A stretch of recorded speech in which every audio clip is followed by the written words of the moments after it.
Assalamualaikum warahmatullahi wabarakatuh. Alhamdulillahirrabbilalamin. Dan na'amin dan syakirin dan ni'mah wa yukafi masidah. Allahumma salli ala sayyidina Muhammad wa ala alihi wa sahbihi ajma'in. Ma ba'd. Awalan ya bina naskuru nimata Allah subhanahu wa ta'ala ila ni'mah wa ila hidayah wa ila sihatil badani serta salawat atas nabiina Muhammadin sallallahu alaihi wasallam. Apa kabar teman-teman semua? Alhamdulillah, semoga selalu dalam keadaan sehat walafiat sehingga dapat melakukan aktivitas bagaimana biasa.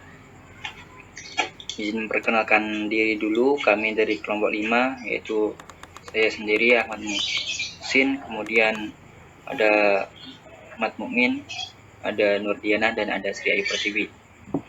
Kali ini kelompok kami akan menjelaskan tentang kelahiran alam semesta ditinjau dari sudut Islam dan sudut modernnya.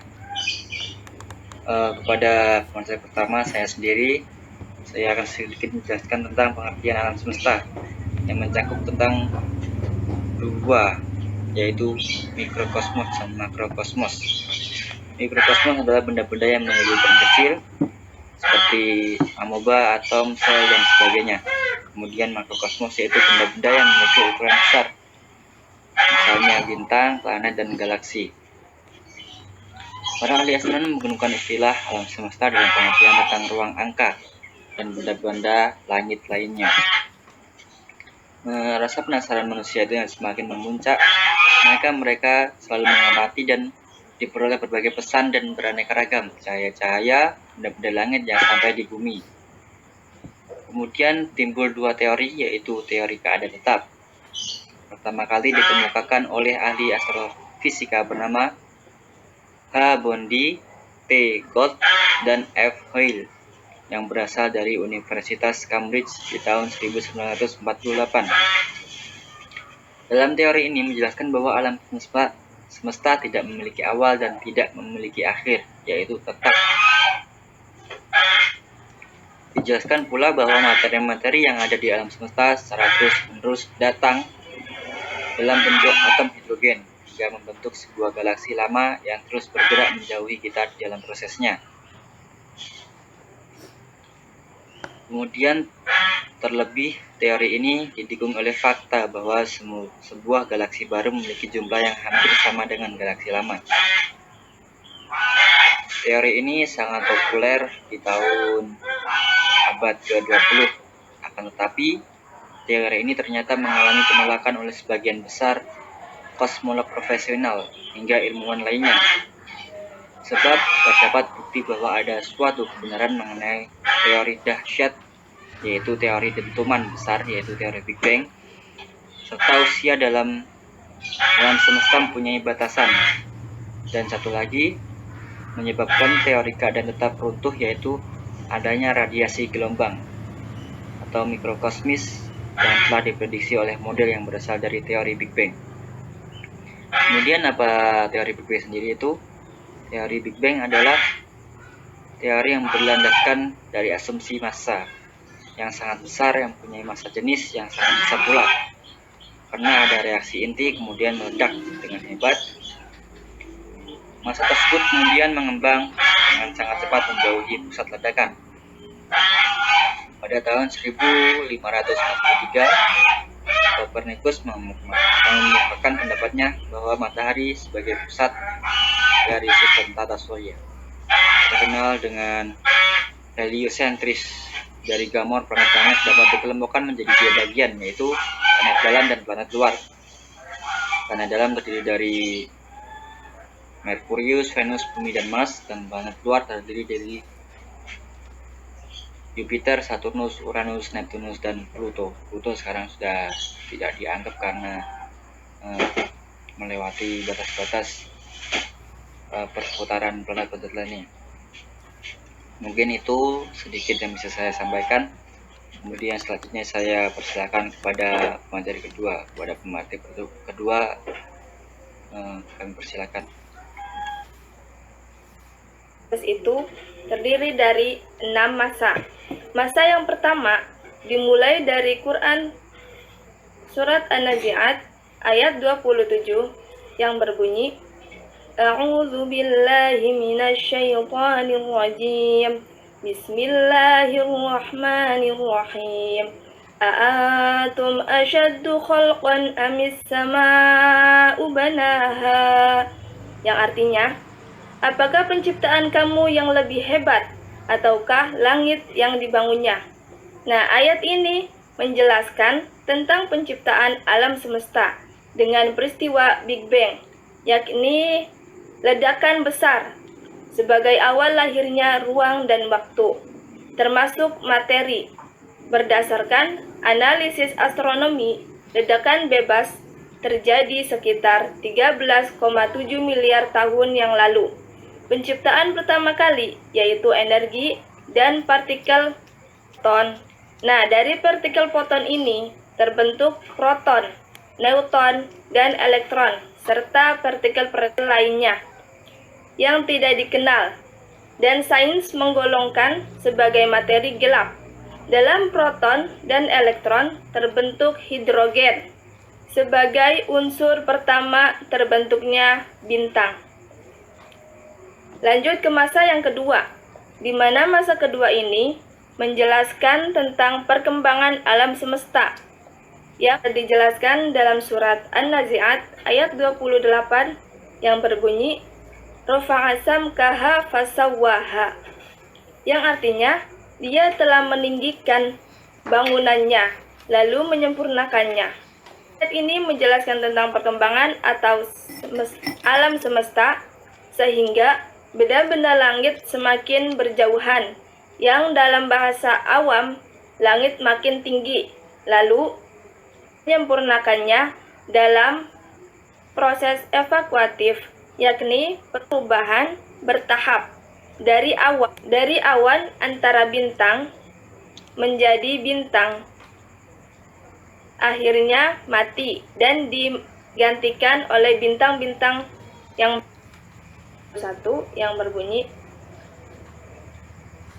akhraja minha ma'aha wa mar'aha, yang artinya darinya ia pancarkan mata air dan ditumbuhkan tumbuh-tumbuhan.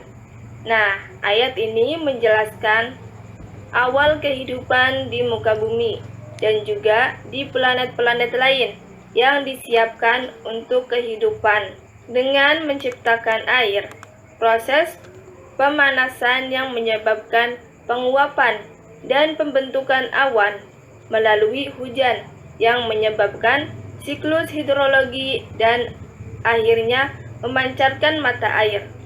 Al-Quran tidak menjelaskan proses awalnya tetapi hanya menguraikan substansi proses hidrologis yang dikaitkan dengan proses awal kehidupan, yaitu menumbuhkan tumbuh-tumbuhan sebagai makhluk hidup pertama kehidupan.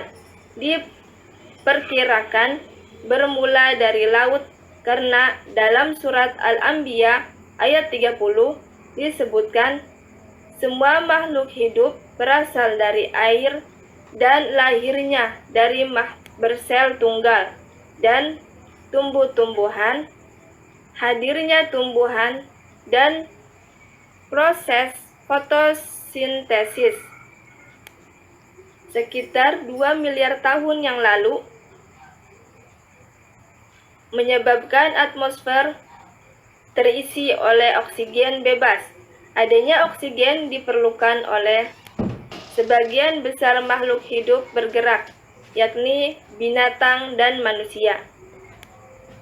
Lanjut ke masa yang keenam, di mana masa keenam ini dijelaskan pada 2 ayat berikutnya dalam surat An-Nazi'at ayat 32-33 yang berbunyi wal jibala arsaha mata'an lakum wa li'an'amikum, yang artinya dan gunung-gunung dia pancangkan dengan teguh.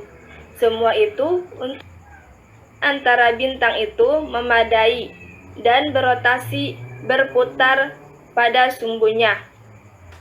Bagian tengah yang semakin memadat akan memanas. Ketika suhunya mencapai puluhan juta derajat, mulailah reaksi nuklir hidrogen yang berfungsi dengan hidrogen menghasilkan ekum dan energi bagian inti awal. Bintang itu menjadi matahari yang mulai memancarkan energinya. Lambat laun debu-debunya tersibak oleh angin matahari dan debu yang memadat di sekitar matahari kemudian berproses menjadi planet-planet, salah satunya bumi kita ini. Lanjut ke masa yang keempat. Dalam surat An-Nazi'at ayat 30 yang berbunyi wal arda ba'da dzalika dahaha, yang artinya dan setelah itu bumi dihamparkan.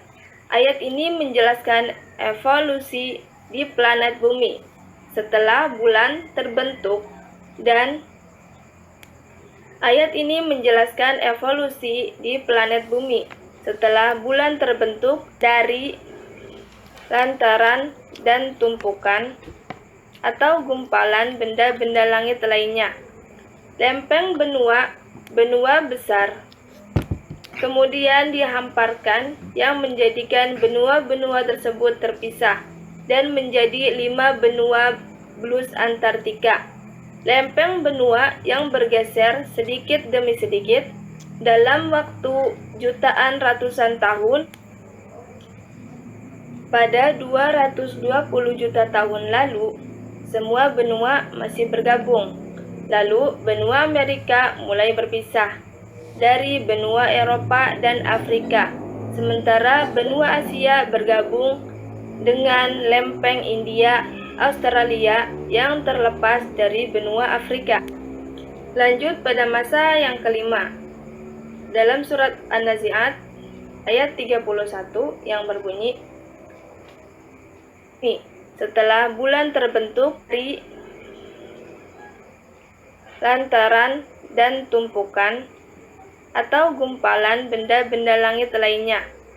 Lempeng benua kemudian dihamparkan yang menjadikan benua-benua tersebut terpisah dan menjadi 5 benua blus Antartika. Lempeng benua yang bergeser sedikit demi sedikit dalam waktu jutaan ratusan tahun. Lanjut ke masa yang ketiga. Dalam Quran surat An-Nazi'at ayat 29 yang berbunyi wa aghtasha lailaha wa akhraja duhaha, yang artinya dan dia menjadikan malam gelap gulita dan menjadikan siang terang benderang. Nah, ayat ini menjelaskan tentang tata surya, penciptaan matahari dan bumi serta planet-planet lainnya yang berrotasi sehingga ada fenomena malam dan siang. Adanya matahari sebagai sumber cahaya dan bumi berotasi menjadi malam dan siang. Menurut astronomi terbentuk sekitar 4,5 miliar tahun yang lalu dari awan dan bintang raksasa. Mulanya, awan antara bintang itu memadai dan berotasi berputar pada sumbunya. Bagian tengah yang semakin memadat akan memanas. Ketika suhunya mencapai puluhan juta derajat, mulailah reaksi nuklir hidrogen yang berfungsi dengan hidrogen menghasilkan ekum dan energi bagian inti awal. Bintang itu menjadi matahari yang mulai memancarkan energinya. Lambat laun debu-debunya tersibak oleh angin matahari dan debu yang memadat di sekitar matahari, kemudian berproses menjadi planet-planet, salah satunya bumi kita ini. Lanjut ke masa yang digantikan oleh bintang-bintang yang baru. Para astronom meyakini adanya pengembangan alam semesta berdasarkan analisis pergeseran spektrum unsur-unsur galaksi jauh yang bergeser ke arah gelombang yang semakin besar. Nah, gerak menjauh galaksi-galaksi itu disebabkan karena ruang alam semesta yang mengembang. Sesuai dengan firman Allah dalam surat Az-Zariyat ayat 47 yang artinya, "Dan langit itu kami bangun dengan kekuasaan kami, dan kami benar-benar meluaskannya." Nah, lanjut ke masa yang ketiga. Masa ketiga ini menjelaskan tentang penciptaan tata surya. Lanjut ke masa yang ketiga. Dalam Quran surat An-Nazi'at ayat 29 yang berbunyi, "Wa aghtasha lailaha wa akhraja duhaha," yang artinya, dan dia menjadikan malam gelap gulita dan menjadikan siang terang benderang. Nah, ayat ini menjelaskan tentang penciptaan tata surya. Ayat ini menjelaskan evolusi di planet bumi setelah bulan terbentuk dari lantaran dan tumpukan atau gumpalan benda-benda langit lainnya. Lempeng benua kemudian dihamparkan yang menjadikan benua-benua tersebut terpisah dan menjadi 5 benua blus Antartika. Lempeng benua yang bergeser sedikit demi sedikit dalam waktu jutaan ratusan tahun. Lanjut ke masa yang ketiga, dalam Quran surat An-Nazi'at ayat 29 yang berbunyi, "Wa aghtasha lailaha wa akhraja duhaha." Baik, di sini saya akan melanjuti materi dari Miss Diana, yaitu kelahiran alam semesta ditinjau dari sudut pandang modern. Baik, ini tahun 1983 dalam angka penyusunan teori tahun 1917. Albert Einstein merumuskan persamaan matematik yang diharapkan dapat melukiskan sifat dan kelakuan alam semesta. Namun teori ini gagal ditemukan. Kemudian teori tersebut diselesaikan oleh Friedman pada tahun 1922 dengan menunjukkan persamaan Einstein yang melukiskan bahwa alam semesta tidak statis melainkan berkembang. Kemudian mengubah persamaan yang asli dengan menambahkan satu angka ini hingga melukiskan alam yang statis. Dan menurut Hubble 1929, dalam penelitian ini dapat dibuktikan bahwa galaksi tampak dari bumi saling berjauhan dan menjauhi bumi. Galaksi yang jauh kecepatannya lebih besar daripada galaksi yang dekatnya sebanding dengan jarak bumi. Nah, selanjutnya, perkembangan ilmu pengetahuan alam sangat pesat dengan adanya kerjasama dan ilmuwan dalam Islam. Bahkan tidak ada perbedaan fundamental antara ilmu bahasa dan ilmu Islam yang manfaatnya dirasakan positif bagi kehidupan manusia. Kajian IPA berkaitan dengan hal-hal tersebut. 1. Fisika, fisis. 2. Kimia, chemistry. 3. Biologi, biological science. 4. Ilmu pengetahuan bumi dan antariksa. Baik, hanya di sini yang bisa saya sampaikan, dan materi selanjutnya akan dilanjutkan oleh teman yang lain. Bismillahirrahmanirrahim. Assalamualaikum warahmatullahi wabarakatuh. Baik, langsung saja di sini saya akan membahas tentang fisika, kimia, dan biologi.